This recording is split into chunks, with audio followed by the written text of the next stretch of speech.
What's up, everyone? It's your host, Ghost. Oh, hold on. Coming to you live with another wonderful video. How is everyone doing? Oh, I haven't even put my banner up. There we go. There we go. Oh, man. All right. Sorry about yesterday if anyone was waiting for a show. I had to help my wife out, and I hadn't even made the link or anything. Went to bed late, and I was gonna just get up and then make a link real quick and then send it out and everything like that. But I had helped my wife out. Her daughter was very difficult. Was it like Sunday night, Monday morning? She was up a lot, and my wife needed a break. She is pregnant, so things are just a little bit more difficult than normal, just because of that.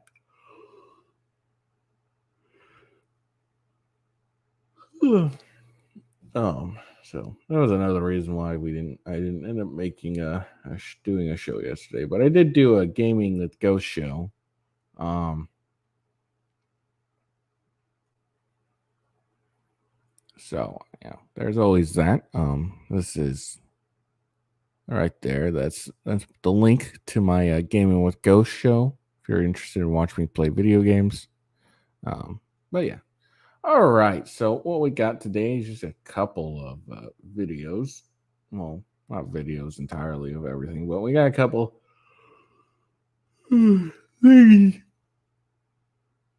Oh, sorry, yawning.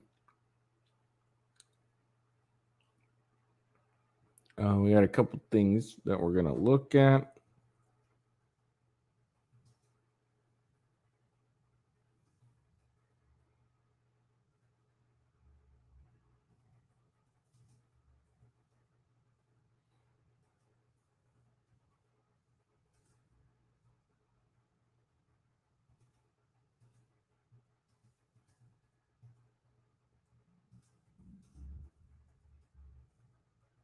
Sorry, I'm just trying to.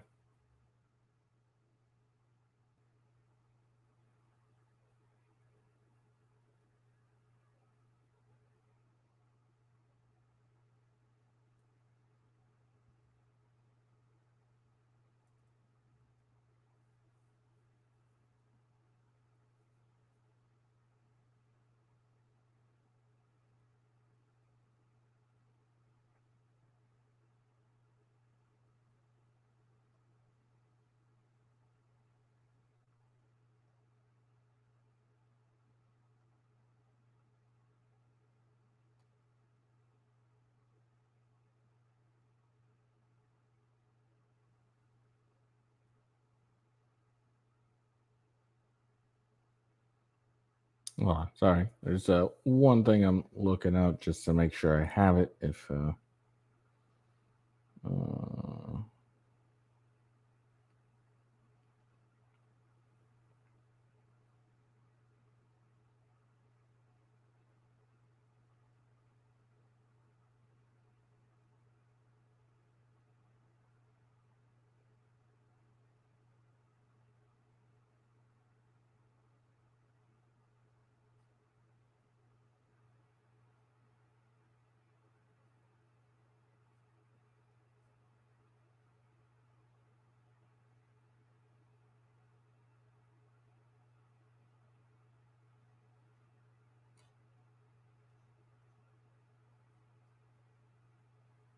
okay.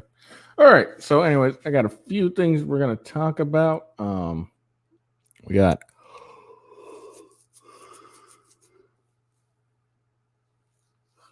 we got a couple decisions made by judges over a few two Trump cases. One is his uh, classified documents case. There's a wrinkle added to it, I guess. And then after that, uh, we got a rejection of a counterclaim against E. Jean Carlo. That's the chick that sued Donald Trump over apparent sexual harassment or whatever that was full of shit. So we'll talk about that. And then the women's soccer team, they I guess played in the World Cup the other day and lost terribly apparently. So we'll look at that, and then Mitch McConnell, or requests or more rants about or chants about him retiring. Uh, so watch that, and then in Seattle on the Sound Transit light rail, it looks like it's getting pretty dangerous. We're going to watch a video of that, and then California is making some odd rulings. I guess is the most accurate term I can use at the moment. All right, so we'll look at those things, and then afterwards we'll probably call it a night.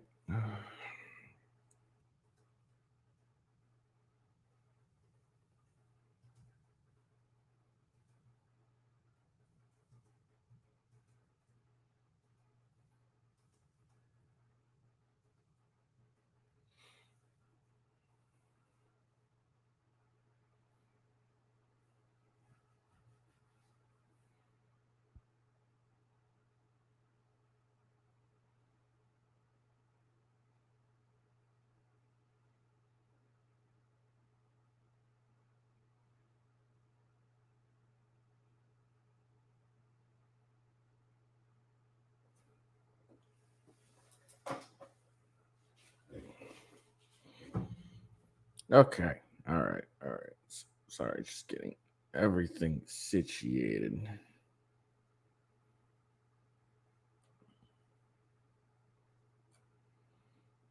All right, so let's get to it. Now I got everything all situated.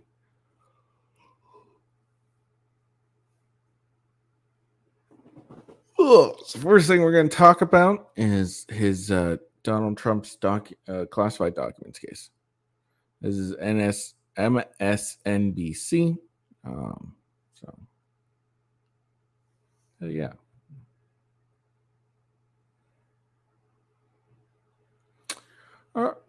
Oops. All right.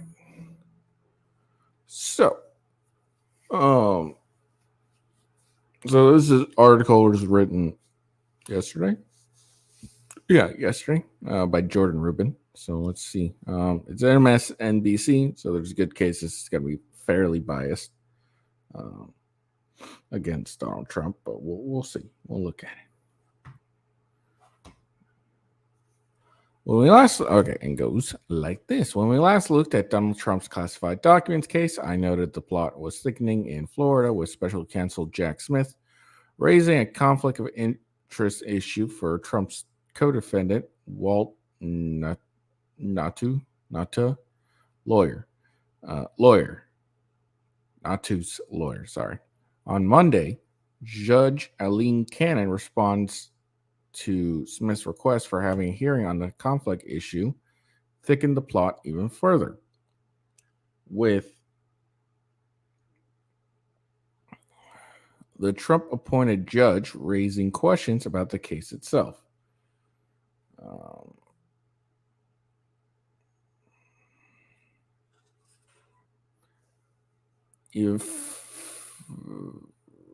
In doing so, Cannon added a new wrinkle that could lay the groundwork for outlandish rulings that throws a wrench into one of Trump's two federal prosecutions.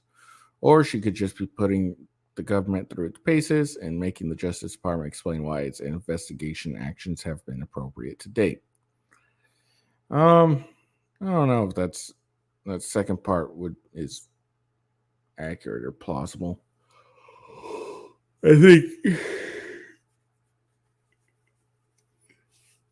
and I only know of judges via like cases that you watch on trials and whatnot. But it seems to me that judges tend to move things as quickly as long as possible. I don't like to hammer on to a point unless it's absolutely necessary.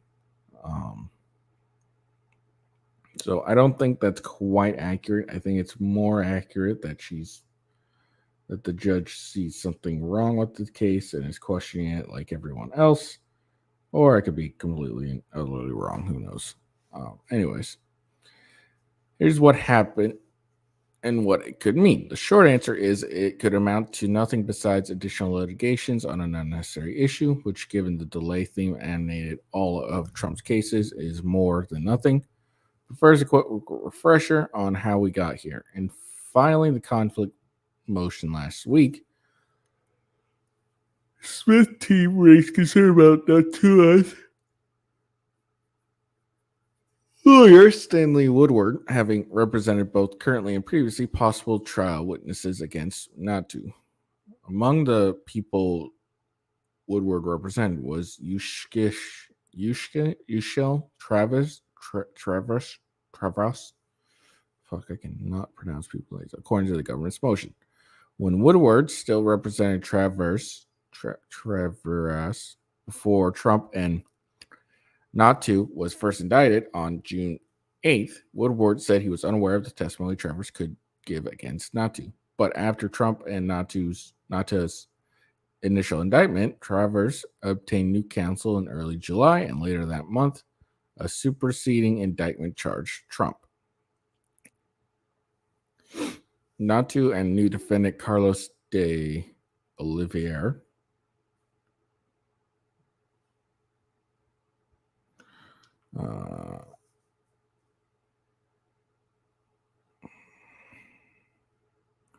among other things, asked Travers to delete security footage on Trump's Mar-a-Lago property to prevent grand jury from seeing it.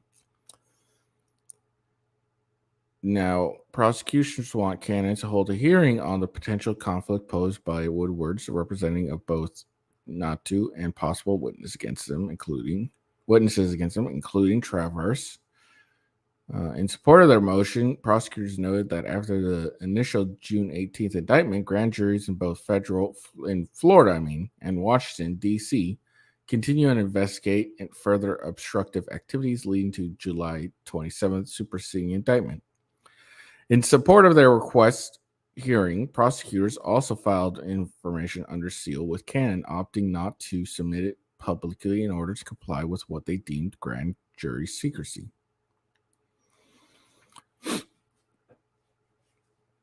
But on Monday, Cannon didn't just strike the government's sealed files for failing, in her view, to provide sufficient basis for secrecy.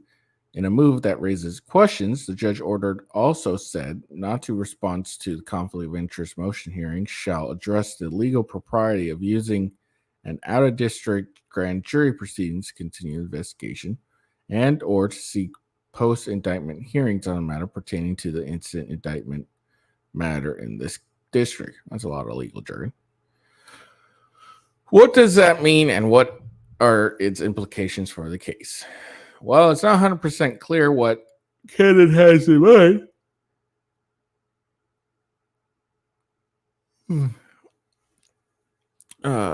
She might be referring to the notion that prosecutors can't just use grand juries to keep building a case against a defendant who has already been indicted. Though that doesn't seem to be what happened here necessarily. Federal prosecutors obtained a superseding indictment that included a new defendant. Cannon could be probing the limits of how prosecutors can use grand juries after an indictment. Of course, the open ranges of possibilities once she effectively started calling the current indictment into question, none of them great for the special counsel. But if Cannon uses the grand jury issue to render an outlandish ruling, like the ones of hers that were reversed during a search warrant litigations before Trump was charged, then that could finally raise a real prospect of the Justice Department to try and kick her off the case. At this point, such an attempt would still be premature, but it's reasonable, especially given Cannon's history, to keep a watchful eye on this litigation. Whatever the judge has in mind is likely function of her order for now will be to serve as a defense invitation to broadly attack the case.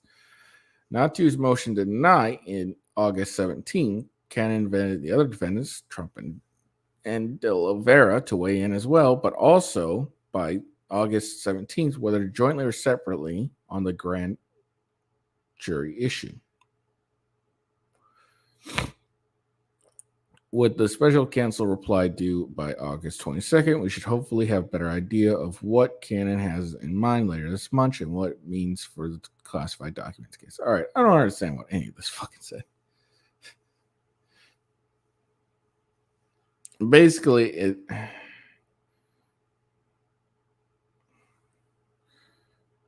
I don't really understand what the guy's trying to get across.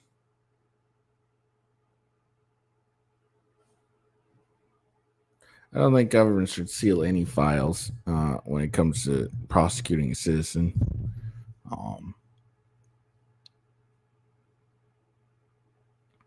Ever really, unless it comes to like kids and stuff like that. And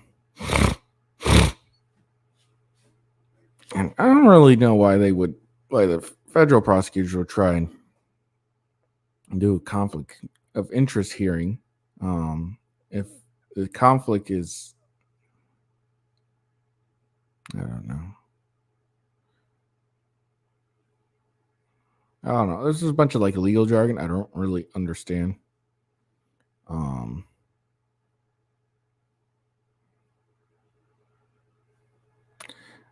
I guess it's, I don't know. Like, I really don't understand this. But I'm a fucking idiot, so it's not really surprising. I don't understand what the fuck that shit's saying. Hold on.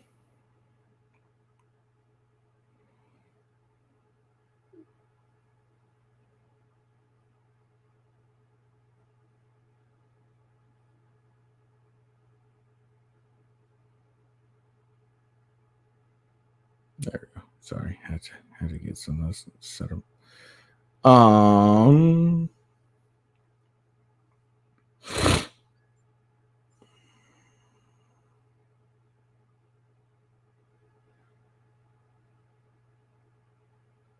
I don't know. I don't really understand what they're talking about here. Like I said, I'm not that smart, so I guess Cannon's fighting against the prosecutors for using a grand jury to continue the debate to build their case against someone who's already been indicted. I guess. I don't know. I don't know. I don't understand legal stuff, so I cover it because it was Trump. So I don't understand it. It's all right. Maybe one of those lawyer YouTubes will be lawyer YouTubers will be will cover it and they can make me understand it or help me make it understand. All right. So as everyone knows, Trump was sued and lost a lawsuit by Jean Carl, whatever her fucking name is. And she alleged that Trump sexually like abused her or like raped her or sexually assaulted her, and then she didn't win on that, but she won on like the emotional damage caused by I don't fucking remember. But it was a BS claim. It was very clearly a BS claim because like a month before she sued, she had wrote a book and then published a portion of it, and then she sued, and then she went on a book tour. So it was or something in those general vicinities. And then afterwards, Trump accused Carol of defaming him after she won a suit against him in May.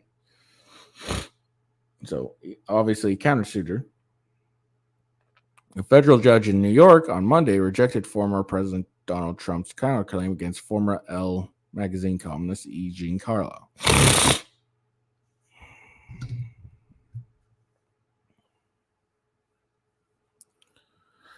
Trump accused Carol of defaming him with statements she made in media appearances following her successful defamation and battery lawsuit against him, which resulted in a $5 million damages award.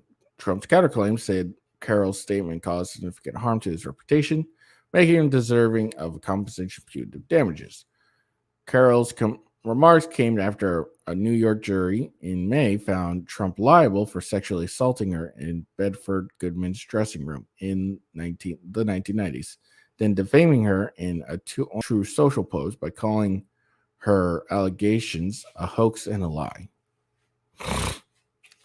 In her media appearances following the verdict, Carroll insisted that Trump had raped her, despite the jury finding Carroll did not prove Trump raped her, as the term is defined in New York penal law. Instead, the jury found Trump sexually abused Carroll. Judge Lewis Kaplan said the jury's finding determined that he forcefully penetrated her with his fingers. In other words, Trump in fact did rape Carroll, as that term commonly is used in a certain context outside of New York penal code. Kaplan wrote in granting Carroll's motion to dismiss Trump's counterclaim, the instructions were with respect to the rape question thus made clear that if the jury found that Trump forcefully penetrated Miss Carroll's vagina with his fingers, but not also with his penis, it was obligated to answer no to the rape question. However, if it found that Mr. Trump forcefully penetrated Miss Carroll digitally, it was obligated to answer yes to the sexual abuse question, as the New York penal law definition of sexual abuse encompassed such conduct. God damn, she is ugly.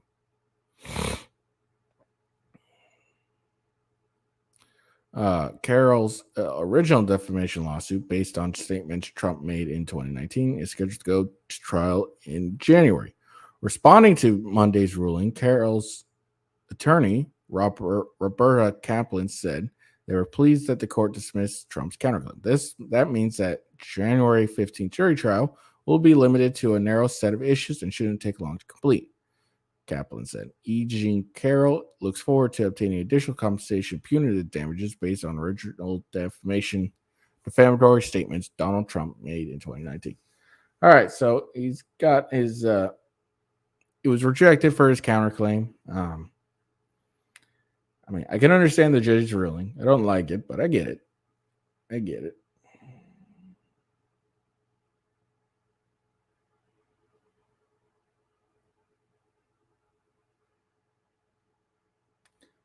Like I said, I don't like it, but I understand the judge's ruling, and so I think he should have taken. It was clear he didn't take the lawsuit seriously, which is why he ended up losing. Now, remember that civil lawsuits. Remember that she didn't go after him legally with like criminal.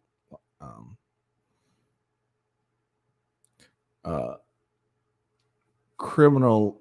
Oh, my neck is killing. She didn't go after him like criminally. She came after him civilly, which has a much lower threshold. With criminal, it's beyond reasonable doubt. With civil, it's like 51%.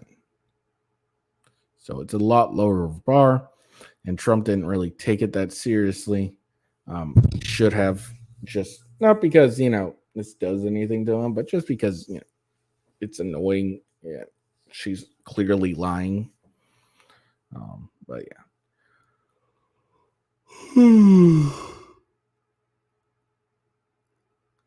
All right. So next one, Justin. So I guess the U.S. soccer team, women's soccer team, were at the World Cup and they lost. This says suffered a humiliating loss to Sweden. I mean, they lost like 5-4. So I mean, it's not. I don't know. I don't watch women's soccer, and I don't think a lot of people do either. So.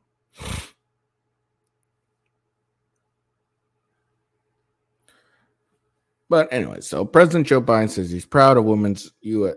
soccer team who suffered a humiliating loss in Sweden. What exactly is Joe Biden proud of? The worst USA women's soccer team finish ever. A women's team that doesn't respect their country, having a team led by someone who bullies players who refuse to kneel for the national anthem, clown world. Um, so we'll take a look at that. This is, was it Megan Rapinoe, who apparently spent more time bitching and moaning about equal pay than practicing.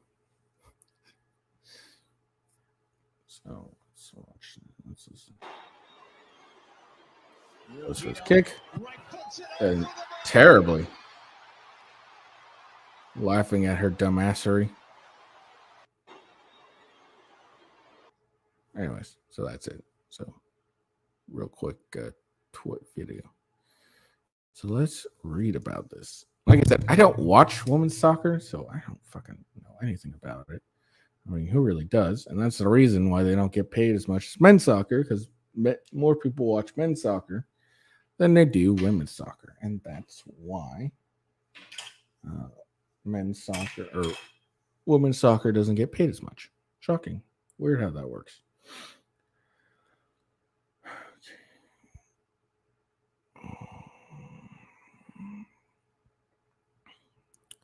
The United States have been eliminated in the Women's World Cup after a heartbreaking loss in Sweden in the round of 16. I have no idea what that means. Defending champions lost on penalty kicks 5-4, which with the final dagger barely breaking the plane of gold to send Sweden to the next round.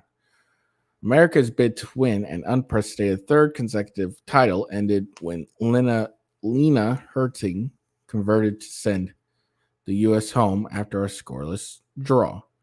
It is the earliest exit in tournament history for the United States. Well, that's probably why it's very humiliating. The two-time reigning champs and four-time winners.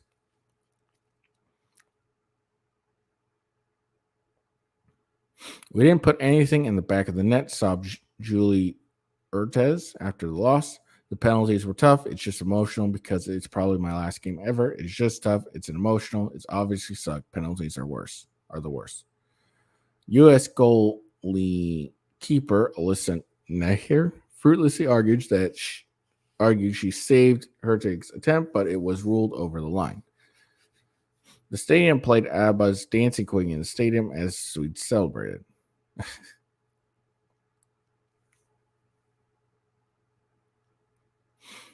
The United States was eliminated in the round of 16 for the first time in team history. The Americans' worst finish had been third place 3 times. Following the loss, First Lady Dr. Jill Biden wrote on social media that the women's team made this sport matter. No, it didn't. No, it didn't. Today, you inspired us with your grit and determination. We're proud of you. Always remember that you encourage women and girls everywhere to show up and fight for their dreams. Oh, okay. Yeah, sure. The losses are somewhat expected based on the Americans' litless play through 3 group stage matches, but they played their best game of this World Cup against Sweden, only to have it decided by penalties. Okay. I'm proud of the women on the field, I said U.S. coach Vlatko Antovicsky. I know we were criticized for the way we played and for different moments in group stage. I think we came out today and showed the grit, the resilience, the fight, the bravery. We did everything we could to win the game. And unfortunately, soccer can be cruel sometimes. It's a tough moment for everyone, but at the same time, I know they will use this moment as motivation in the future and not go through the same thing ever again. And Davinsky said it was the first match at the World Cup to go to extra time. It was the fourth time the Americans went to extra time at the World Cup. All 3 previous matches went to penalties, including the 2011 final won by Japan. The U.S. won on penalties in the 2011 quarterfinal against Brazil and the 1999 final at the Rose Bowl against China. Sweden knocked the United States out of the 2016 Olympics in quarterfinals on penalties. Sweden goes on to the quarterfinals to play Japan, the 2011 World Cup winner, which defeated Norway 3-1 Saturday night. Sweden has never won a major international tournament, whether the World Cup or the Olympics. The closest team that has come is World Cup runner-up in 2003. They finished in third in 1999, 2011, 2019 editions, and won silver in the last two Olympics. The result ended the international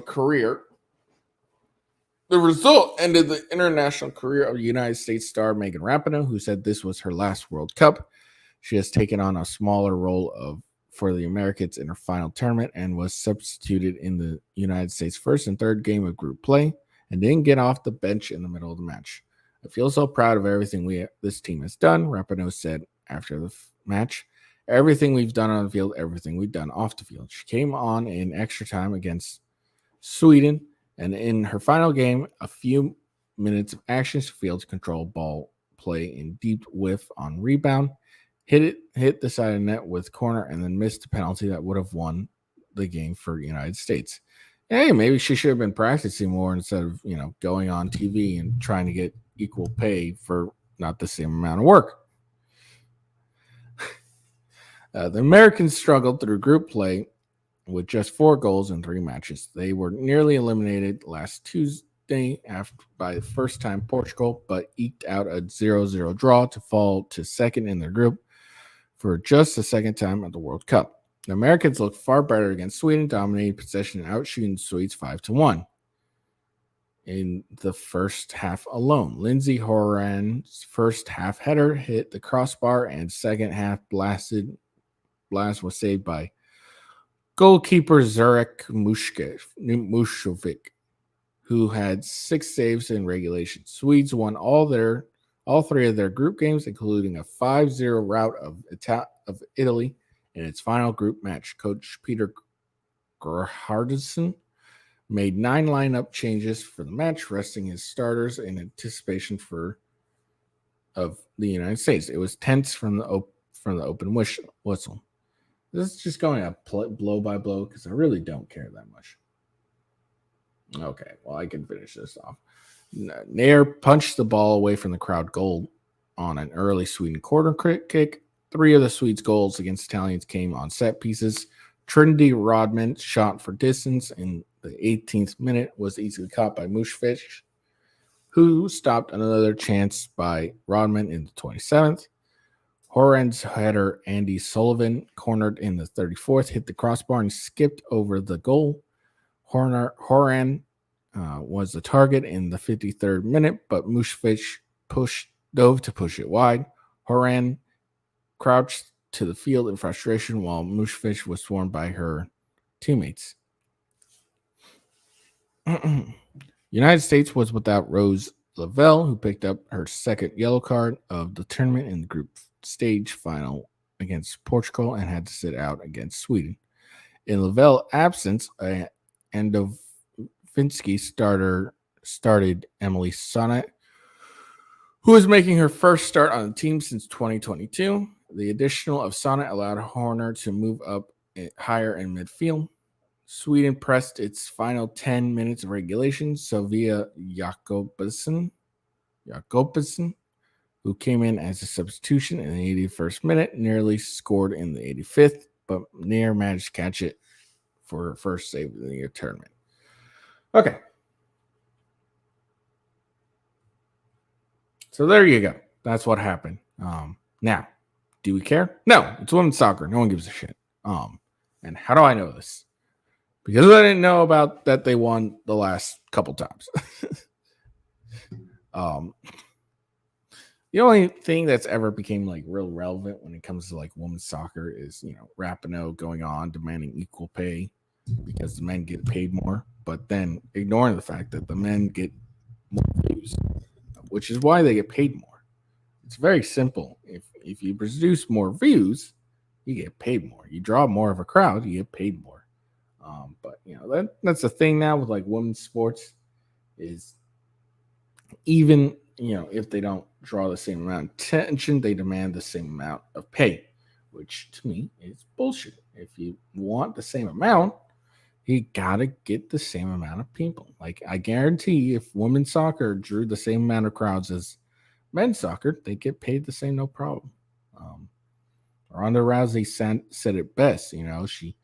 She didn't get paid a high amount because the UFC and Dana wanted to do something for the ladies. She got paid because she draws in a crowd, and that's what brings the money in. So I don't know why, the president or the first lady are weighing in on this and saying that the women's team made this sport matter. No one gave a shit. I guarantee. No one gives a shit. It's it's a women's soccer. No one cares. Now, to be clear, I don't care about men's soccer either. I'm not terrible. I don't give a shit about men's or women's soccer. But I do know that more people go and watch men's soccer than you do women's soccer. And I do know that kick that Rapinoe made was terrible. Maybe she should focus on practicing, less on activism. Might have helped. All right. Got another one. So next, here we go.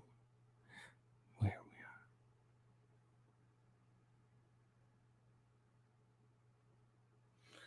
All right. So Mitch McConnell gets drowned out by chance of retire from his own constituents during a speech in Kentucky. It's over for him. Step down. I agree. We need to be consistent here.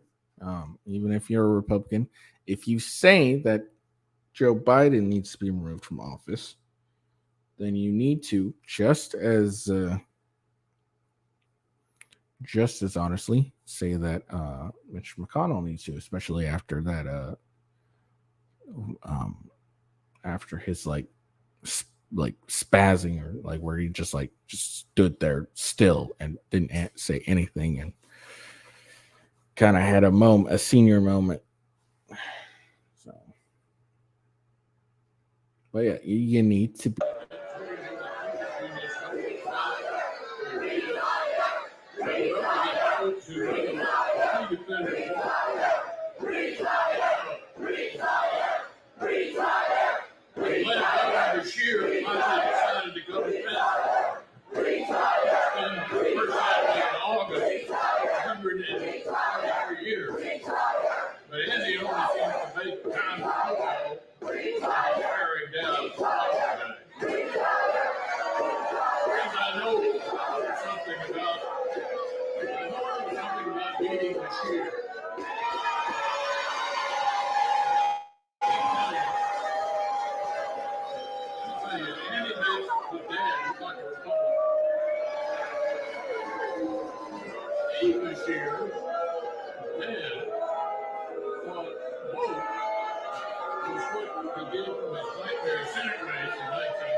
I mean, props to the guy for continuing to keep going even when like the whole crowd's against you. Prop to him, I guess. Now, so yeah, that's basically all that happened. Got chanted against by his own constituents, by the way, which is kind of funny. But let's be fair. Let's be fair here. Let's go and look at someone else that should definitely be retiring. Senator Dianne Feinstein giving up power of attorney is raising questions. Here's what it means. So power of attorney just means legal matters. The person that you choose will make those decisions. And for Senator Dianne Feinstein, that is her daughter. Now, we're going to read this article, but let me say this. If you need to secede power of attorney, you shouldn't be serving in government. Okay? If you can't make legal decisions for yourselves, how can you make any decisions for your constituents, for the American people? Seriously, this lady needs to be forced to retire. All right, Senator Dianne Feinstein, the 90-year-old. I didn't realize she was 90. She's fucking old. She needs to go. lawmaker from California has given up power of attorney to her daughter, according to documents posted by Insider. A step that is raising questions for some corners. Providing power of attorney to another person, typically a trusted family member or associate, isn't uncommon. It's often a way to accomplish certain legal, financial transactions, according to legal report. But the report of Feinstein's daughter, Catherine Feinstein, 66, being given a power of attorney for her mother comes after a moment of confusion for the Democratic senator last month, when she began launching into remarks during a vote on an $823 billion military budget. Colleagues prompted her multiple times to simply vote aye. Among the legal issues now being handled by the senator's only family is a dispute over the senator's beach house near San Francisco. According to the New York Times, Feinstein wanted to sell the house, a step opposed by the children of her late husband, Richard C. Blue. And Times reported. Spokesperson for Feinstein declined to comment. The senator's office doesn't feel it's appropriate to comment on a private legal matter. Look, I could generally agree with that, but the fact that you need to secede power of attorney to your daughter is actually of vital interest to the public. God, she is ugly as fuck. Here's what is known about the legal document. Look at this chick. God damn. This is just going over power of attorney. I'm not going to go through this.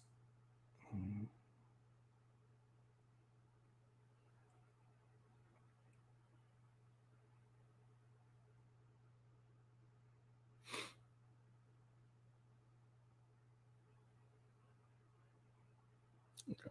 So there we go. To be fair, we're being fair here. So it's pretty fair to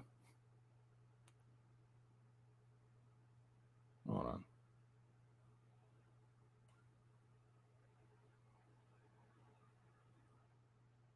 It's fair to, comment on someone who shouldn't be. Look, if you can't make your own legal decisions, why in the world are you making decisions for people? I mean, it shouldn't be very hard. If you're unable to make your own decisions, legal matters, you shouldn't be making any decisions for the American people. Sorry, time to go. All right, so on to Seattle.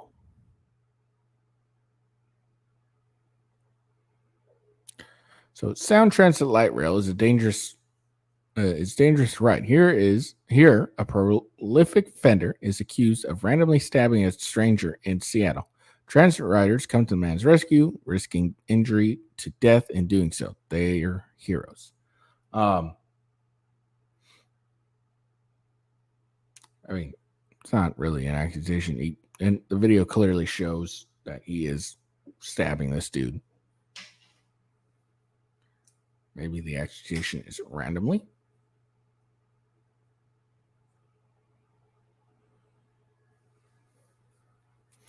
So the light rail, it's like a train, but instead of being powered by gas or diesel or coal or whatever the fuck trains are run by now, it's ran by electricity attached to a wire, and it follows a set route. So, all right. So this is going to be the guy who's stabbing someone. Goes up, and then it's not these two, it's the guy right behind him. This guy tries to help get back up. It'll be helpful here. A gun. This guy's a father, so he gets his kid away. Good job on the father, by the way. Good job on the father. These three guys trying to help. The guy is getting stabbed like right over here, I think. Father tells his son to back the fuck off. And he finally goes and hits the bell. This here will let tells the driver what's going on. So you can see the guy's foot that's getting stabbed here.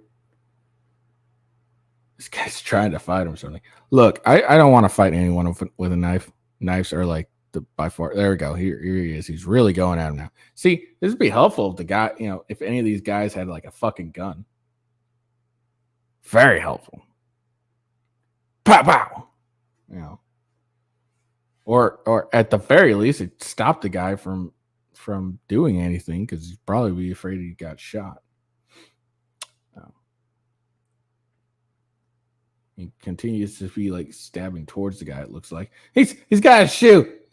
This guy Mexican or like throwing a chocolate.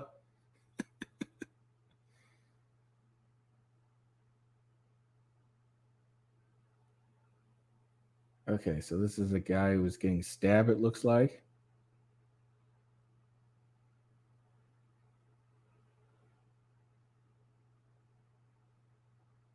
Good. Now get the fuck out. Run away. Don't take your eye off this guy.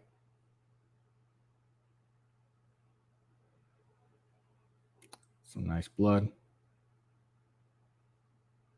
And I'm willing to bet that this guy here, he got arrested for a couple hours and then was released because King County is stupid when it comes to criminals. I'm willing to bet this guy is back on the streets. And the interest else happens.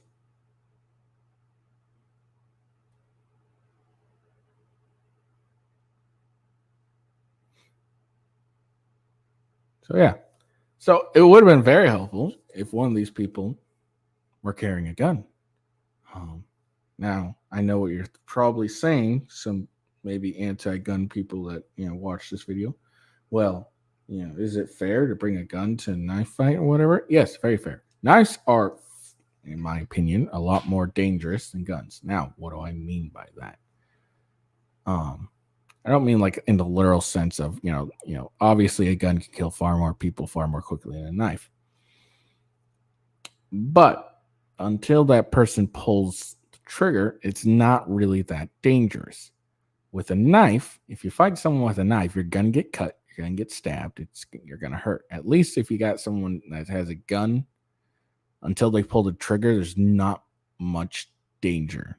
If that makes any sense. Obviously, I secede or concede that guns are far more dangerous. Yes, they kill they can kill a lot quicker, a lot more, and all that. I completely agree. But what I mean in the sense of, if you're fighting someone with a gun and you're fighting someone with a knife, until the person with the gun pulls that trigger, it's not that dangerous. Now, if you fight someone with a knife, no matter what you do, you're gonna get cut. Like you can use that whole towel thing or what. No, you're gonna end up getting cut, sliced, and so you're gonna get injured no matter what.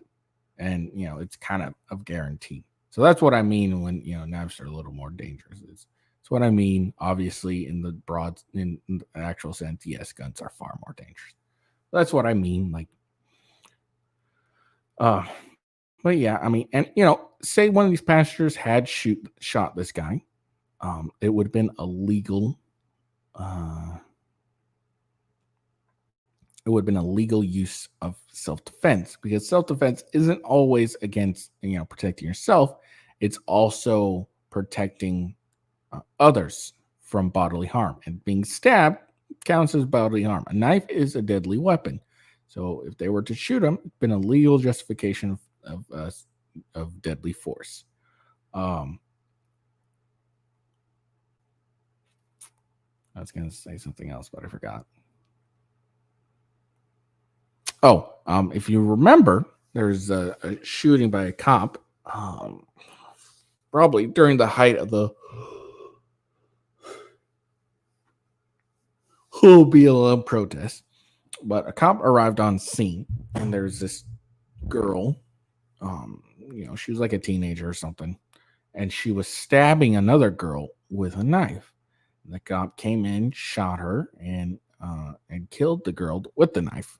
that was stabbing the other girl, and that was deemed a legal, justifiable use of deadly force because you're watching someone in the act of trying to harm someone with a deadly weapon, so you could respond with deadly force. So if any of these people had a gun and they shot this dude, it would have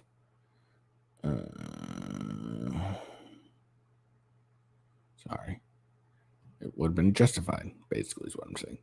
All right, so I saw a tweet by the gay Republican, at gay Republican swag, and it said California legislator passes bill reducing penalties for oral and anal sex with willing children.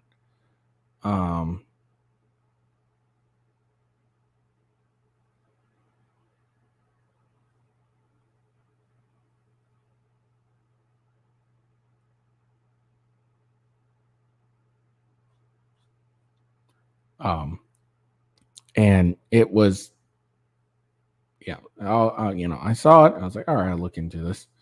The only thing I found of anything of children sex related is this: a blocked child sex trafficking bill put key California committees under fire. This is the only thing I saw that referenced anything of sexual nature relating to kids.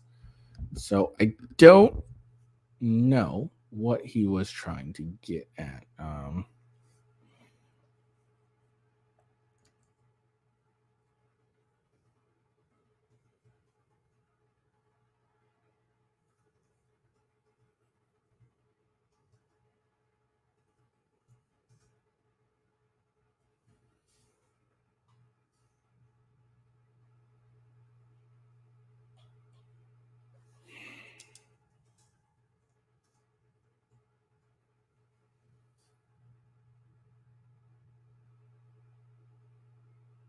Sorry, again. Yeah. So let's look at this just because I brought it up. Might as well look at it.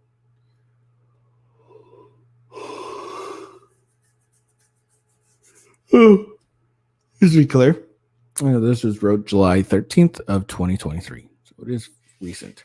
A day after rejecting a bill that would have classified child sex trafficking as a serious felony. Why you would block this or reject this, I don't understand, but Californians are weird, at least the Democrats.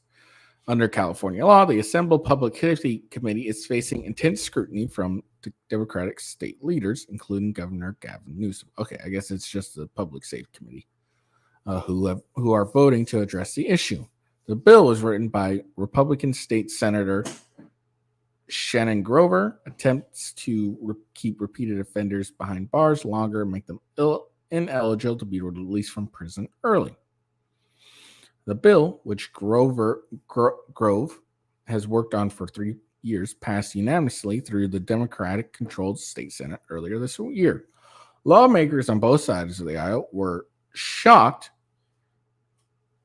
Tuesday when the bill didn't have enough votes to clear the Assembled Public Safety Committee, with all 6 of that committee's Democrats abstaining from the vote. Like, why? I don't understand this. Like, how is that hard to be like, yeah.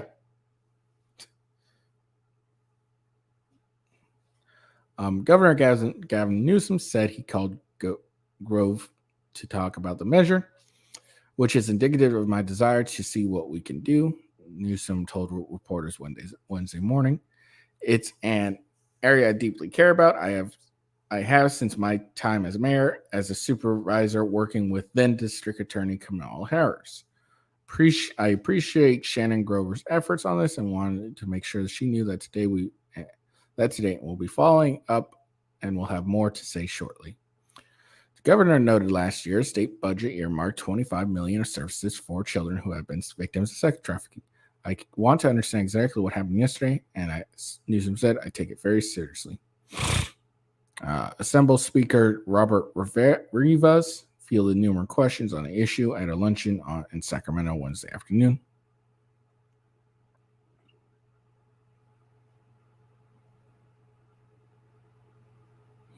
When asked if the committee made the right decision, Rivera's respond, "It's a serious problem. It's very clear the process in this assembly. They need more transparency and cohesion," Rivera said. "We're very much engaged, and we have been since last night. It's something that we are addressing and something we're going to get right." Rivas stepped into leadership position 12 days ago following a contentious power struggle in the assembly between him and former Speaker Anthony Rendon. He was currently weighing who will lead which powerful committees. KCRA3 asked Rivas if the Assembly's Public Safety Committee Chairman, Reggie Jones Sawyer, would remain in leadership position after this legislative session. Jones Sawyer has already faced political pressure this year after refusing to hear a set of fentanyl-related public safety bills this spring. I'll have more to share about that as we get closer. Going to make changes. I'll have discussions with my colleagues first. I don't want to surprise anyone. The foundation of my leadership is trust and respect, and that's never going to change. You know when the time is right.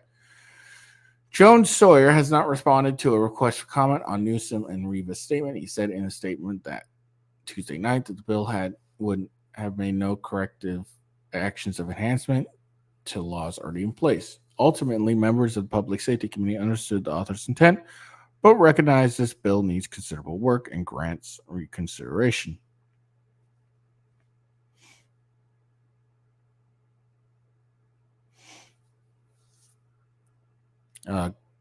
Grove's office confirmed she met with Jones Sawyer late Wednesday afternoon.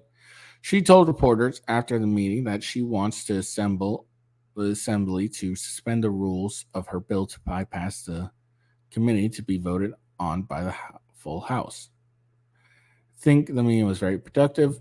There was nothing decided in the meeting. We laid out the situation. I really do felt it was productive. We're still waiting for results. Changes in state law face a major legislative deadline to pass out of their committees by Friday. California Republican lawmakers will attempt to force a floor vote on SB 14 on Thursday. Meanwhile, sources close to the situation said the Assembly leadership, Democrat leadership, has met about the plan and has apparently developed their own plan to address concerns from Democratic lawmakers. Meanwhile, sources close to the situation tell me Assembly Democratic leadership has met to discuss the forced vote attempt happening tomorrow and have apparently developed a plan to address concerns from Democratic lawmakers. I think they are seeing Californians are outraged about this, and America is watching. So California GOP Chairwoman Jessica Millen Patterson of the Democratic-controlled Assembly. They need to fix this right away, not because of the political blowback, but because it's the right thing to do for our kids. Yeah, I really don't understand how that was a hard vote. Like, harsher penalties for sex traffickers of children. Yes, there we go. I don't know. I don't understand. How is that a hard vote? But apparently, it was a very hard vote, and someone could not at all vote that at all. Apparently, I don't know.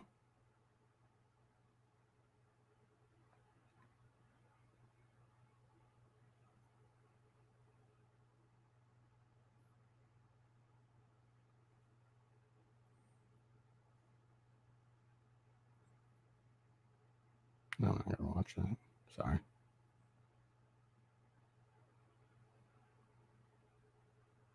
Oh, so if you remember from my show a while back, there's a lady who freaked out on a plane, called someone a lizard person, and everything like that.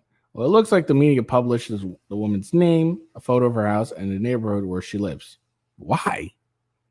Like, why? Like, look, if you didn't like the fact, whatever, that, she did this or whatever, okay, but there's no reason to publish all that. It's not like she threatened the guy or anything. She just freaked out over the dude and left. I mean,